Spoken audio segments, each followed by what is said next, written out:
श्री स्वामी समर्थ गावाकडची चव या चॅनलवर तुम्हा सर्वांचं मनापासून स्वागत आहे। आज आपण बनवणार आहोत गावरान पद्धतीने डांगराची भाजी। चला तर रेसिपीला सुरुवात करू।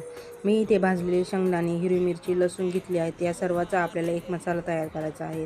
त्यानंतर मी इथे कढई घेतली आहे। कढईत तेल टाकलं।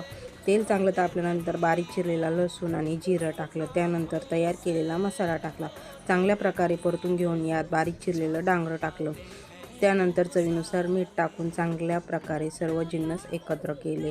वरतून गार्निशिंगसाठी मी इथे कोथिंबीर टाकली आहे। ही भाजी बनवण्यामध्ये मी अजिबात पाण्याचा वापर केलेला नाही, कारण ह्या भाजीला स्वतःच पाणी सुटतं, म्हणूनच पाणी टाकायची गरज नाही। 5 मिनिटे झाकण ठेवून आपण ही भाजी शिजवून घेणार आहोत। तयार झाली आहे डांगराची भाजी। ही भाजी बाजरीची भाकर, ज्वारीची भाकर, चपातीबरोबर छान लागते। चला तर रेसिपी आवडली असेल तर चॅनलला सबस्क्राईब करा, लाईक करा, शेअर करा आणि हो, दररोज दुपारी आपण लाईव्हला येत असतो, म्हणून लाईव्हला यायला विसरू नका।